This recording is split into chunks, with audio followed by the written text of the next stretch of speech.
what they think. Yeah. But this is such a huge part of their machinery, is the way that they use these tactics to massage the public image of these companies and make sure that information that they don't want out, and even opinions that they don't want out there, go out there. And so this is, I feel very lucky now that OpenAI shut the door early on me. Are we building a utopia, or are we building an empire? For the last few years, the narrative pushed by Silicon Valley has been intoxicatingly optimistic. We've been told that artificial intelligence is a benevolent force, a technological savior that will cure diseases, solve climate change, and usher in an era of unprecedented human abundance. But if you look past the polished keynote presentations and the PR spin, a much darker reality begins to emerge. After a deep dive into the underlying mechanics of the AI boom, I realized something terrifying. We are not witnessing a scientific renaissance. We are witnessing a hostile takeover. To truly understand what is happening right now, we have to stop looking at these companies as quirky tech startups and start looking at them for what they really are. Recently, award-winning AI journalist Karen Howe sat down on the Diary of a CEO podcast. She's been spending over 8 years investigating the inner workings of Silicon Valley, interviewing hundreds of insiders, and her conclusion is a scary warning that we all need to hear. In this first clip, pay close attention to the specific words she uses to describe the biggest players in the AI space and the 3 pillars they use to maintain their dominance. 80 or 90 of them from OpenAI, the maker of ChatGPT. Why do you think they're doing it? I think it's because they're driven by an imperial agenda. And that is why I call these companies empires of AI. What do you mean by an imperial agenda? What does that term mean? Empire is the only metaphor that I've ever found to fully encapsulate all of the dimensions of what these companies do and the scale that they operate and what motivates them to do what they do. And there are many parallels that you see between what I call the empires of AI and the empires of old. They lay claim to resources that are not their own in the pursuit of training these models. That's the data of individuals, the intellectual property of artists, writers, and creators. They're land grabbing in order to build these supercomputer facilities for training the next generation models. Second, they exploit an extraordinary amount of labor. They contract hundreds of thousands of workers all around the world, including in the US, to ultimately make these technologies. We can talk about that more. And they also design their tools to be labor automating so that when the technologies are deployed, it also affects labor rights because it erodes away labor rights. And this is a political choice that they have. Third, they monopolize knowledge production, so they project this idea that they're the only ones that really understand how the technology works. And so if the public doesn't like it, it's because they don't actually know enough about this technology. They do this to the public, they do this to policymakers, and they've also captured the majority of the scientists that are working on understanding the limitations and capabilities of AI. You think they're gaslighting the public, in a way? They are, yeah. So if most of the climate scientists in the world were bankrolled by fossil fuel companies, do you think we would get an accurate picture of the climate crisis? No. And in the same way, they employ and bankroll, the AI industry employs and bankrolls most of the AI researchers in the world. So they set the agenda on AI research in soft ways, simply by funneling money to their priorities so that only certain types of AI research are produced. But they also will censor researchers when they do not like what the researcher has found. And so I talk about the case of Dr. Timnit Gebru in my book, who was the ethical AI team co-lead at Google when she was literally hired to critique the types of AI systems that Google was building. She then co-wrote a critical research paper that was showing how large language models specifically were leading to certain types of harmful outcomes. And in an attempt to try and stop this research from being published, Google ended up firing Gebru. That word she used, empires, is the key to everything. When Howe talks about AI companies mirroring the empires of old, she's talking about digital colonialism. Think of it like a massive, invisible land grab, but instead of ships and soldiers claiming physical territory, algorithms are claiming the entire sum of human knowledge. Every article you've ever written, every piece of art ever uploaded, every Reddit thread and social media post, it has all been scraped, commodified, and repackaged into products that generate billions of dollars for a select few. And the real world is finally waking up to this reality. Over the past year, we've seen a massive shift in how global governments are responding. The FTC and the Department of Justice in the United States, alongside the European Union, have launched sweeping antitrust probes into Microsoft, OpenAI, and Nvidia. They're investigating whether these companies are illegally locking up competition and hoarding the vital components of AI, specifically the compute power and cloud infrastructure required to train these massive systems. This isn't just about code, it's about control. Big tech is projected to spend over $1 trillion in capital expenditures in the coming years just to build the infrastructure for these systems. That level of spending creates an impenetrable moat. It ensures that no small startup can ever truly compete, consolidating the future of the internet into the hands of 3 or 4 mega corporations. But how do these tech titans justify this massive consolidation of power and wealth? Well, that brings us to their ultimate marketing tool.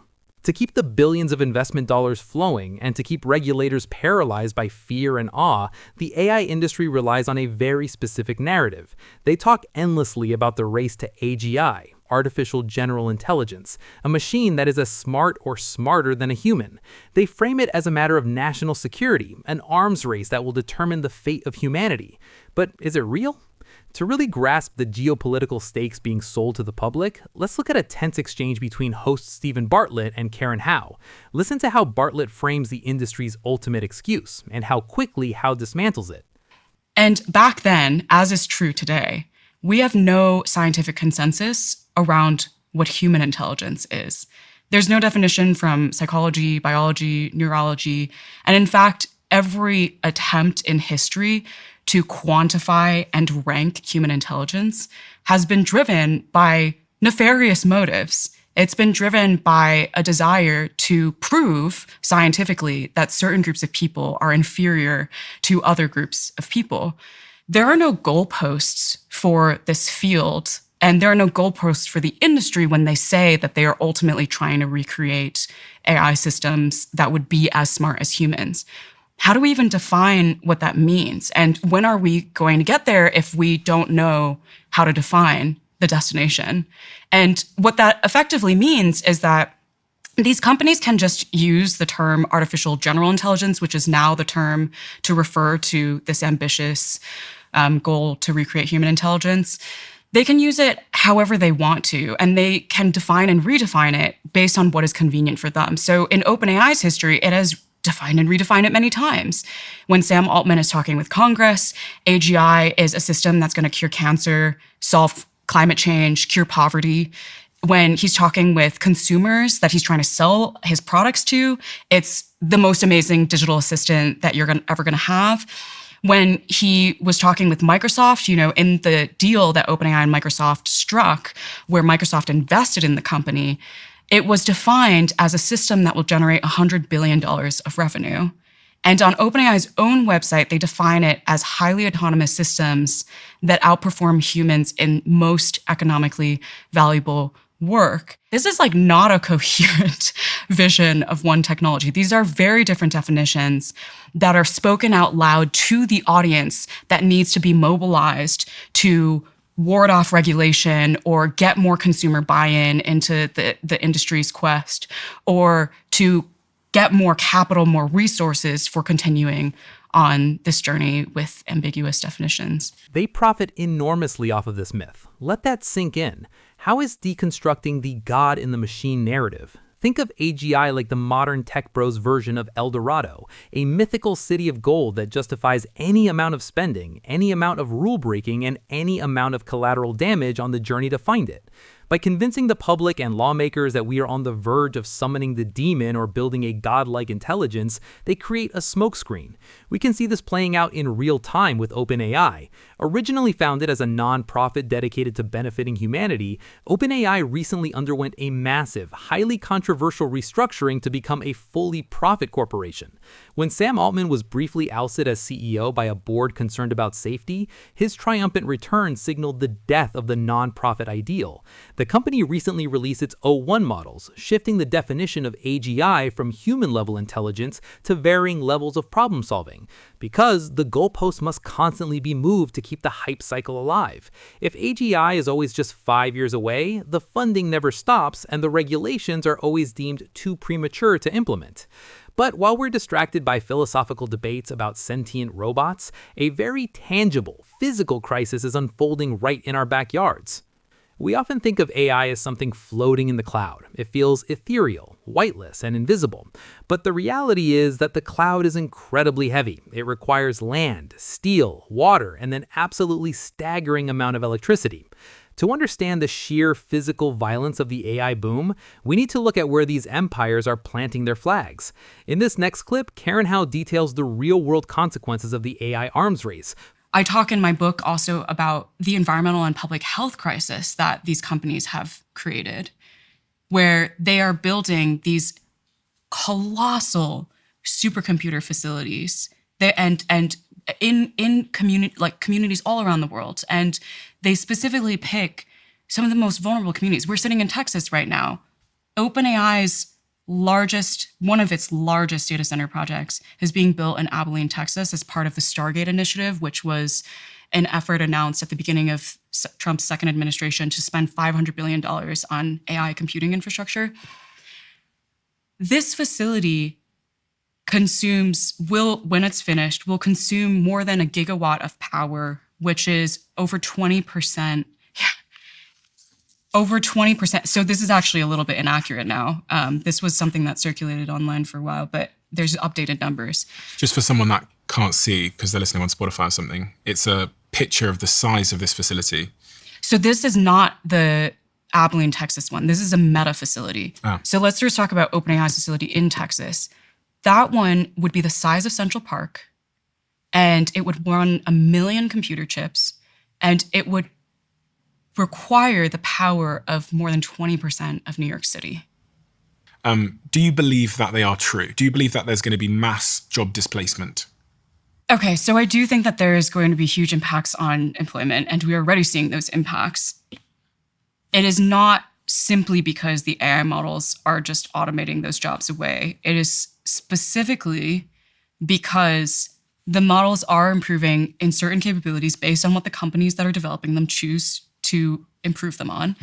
And executives at other companies are then deciding to fire or lay off their workers because they think that AI can replace the worker, irrespective of whether that might be true. And there have been cases of like the Klarna CEO who laid off a bunch of people thinking they would replace everyone with AI, and then it didn't actually work, and he had to ask some people to come back. I actually DM'd him about this. If you're hearing this is because I've DM'd Sebastian and he's fine with me sharing this. He said, because I've heard his name mentioned a lot. Yep. And so when we talked about AI in the past and people mentioned Sebastian and Klarna as the example, I wanted to clarify with him what the truth was. He said, it's great to hear from you. I think sometimes people struggle with two things can be true at the same time. I think it might be time to come back on your podcast. To your point, this is the media misinterpreting my tweet. We are doubling down on AI more than ever. Klarna is shrinking with almost 100 employees per month due to AI. We used to be 7,400 at the peak. A year ago, 5,500. Now we're 3,300. And by the end of summer, so this was last year, we'll be 3,000 people.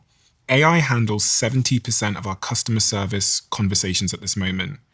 This is because we have realized that with AI, the production cost of software comes down to almost zero. Just like manufacturing used to be all handcrafted, and then the machines came, code used to be all handcrafted up until a few years ago, and now it is machine produced.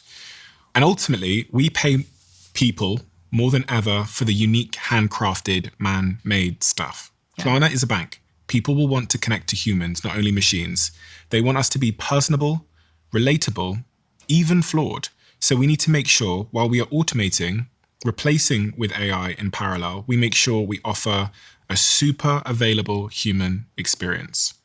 I'm really glad you read this because I think it touches on some really important nuances to the AI, like the impact that AI is going to have on employment. So I think there's often these binary narratives. It's like AI is going to come for every job, or people say AI is not actually working and it's not actually coming for jobs. And like the reality is that it's coming for jobs. There are definitely jobs that are being automated away because of the capabilities of their models. And there's also jobs that are being lost because executives are deciding to lay off the workers, even if the models don't match the capabilities, because it's good enough. Like, they would rather have the good enough model for way cheaper. Or they made a mistake with hiring. They bloated their team and it's a great convenient thing to say. Exactly. Yeah, like there's many reasons, but like clearly we're already seeing impacts on the job market. Like the US jobs report that came out earlier this year showed that there has been a decline in hiring, is a slowdown in hiring across especially white-collar professional industries. And you saw Anthropic's report, didn't you, this week? The TLDR is, it matches kind of what you were saying, where Anthropic looked at exactly how people were using their models, and they looked at like what people are saying. Yeah. And they said that there's been a 40% reduction in entry-level jobs in particular. And then they made this graph, which has gone viral over the internet. The red shows where we are now in terms of capability. And based on how people are currently using the models, that's their prediction. Extrapolated out that the blue part will be the disrupted parts. This is the things that they say AI can do right now, but people don't realize it yet. So if you look at it, it's kind of all the stuff you would expect. Yeah. It's the physical, real world human stuff, which robots maybe can do someday, like construction or agriculture that are untouched, but like office and admin, saying finance stuff, math. And you notice that these are all of the things that I just named that they purposely Legal, finance, math, law, media healthcare. And arts. That's me cooked. Yeah. So I need office and admin. I mean, they do focus a lot on like assistant type and managerial work. So, but the other thing that the Klarna CEO said was, but people also want human experiences. So it's not actually just about the capabilities of the models. It's also about what people want. Like, some things they would turn to AI for and some things they wouldn't, irrespective of whether or not AI is capable of doing it. But because of a preference that they want human to human interaction. And so what we're seeing right now is, the thing that happens with every wave of automation, which is that there is a bunch of entry-level work that gets automated away. And there are also new jobs created, but the jobs that are created are in one of two categories. There are people that get even higher skilled jobs. And what he was saying, like, we pay people more for like the handcrafted code now. And there's also the people who get way worse jobs. And so there was this amazing article in New York Magazine that was talking about how a lot of people are getting laid off, and then they end up working in data annotation, which is the labor that I've been referring to throughout this conversation that companies need in order to teach their models the next thing that the companies are trying to automate. And so like a marketer gets laid off and then they go and work for a data annotation firm to train the models on the very job that they were just laid off in, which will then perpetuate more layoffs if that model then develops that skill. They work to train the models on the very job they were just laid off in. It is a brutal modern irony. Think of it like being fired from a bakery, only to be hired as a gig worker to chew the food for the robot that took your job. This isn't science fiction. It is a booming multi-billion-dollar sector known as ghost work. Companies like Scale AI and Retasks employ millions of people, often in the global south, Kenya, the Philippines, India, paying them pennies an hour to label data, draw boxes around images, and correct the AI's mistakes. But it's hitting white-collar workers too. We saw this ignite during the historic Hollywood strikes, where writers and actors fought tooth and nail against studios wanting to scan their likenesses and scrape their scripts to train AI replacements. The AI revolution is hollowing out the middle class, turning skilled professionals into gig economy data annotators for the very machines designed to make them obsolete. So, where does this leave us? We've connected the dots. The empires of AI are using the mythical promise of a godlike AGI to justify an unprecedented land grab for power, energy, and data. They are taxing our electrical grids, polluting vulnerable communities, and systematically devaluing human labor, all while concentrating wealth into the hands of a few unelected tech executives. The AI revolution is not happening for us right now. It's happening to us. But history tells us that empires can be regulated, broken up, and held accountable if the public demands it. So I pass the question to you. Do we need to fundamentally dismantle and regulate these AI monopolies before they become too big to control? Or is the collateral damage just the necessary price of human progress? Let me know your thoughts down in the comments below. I'll be reading them.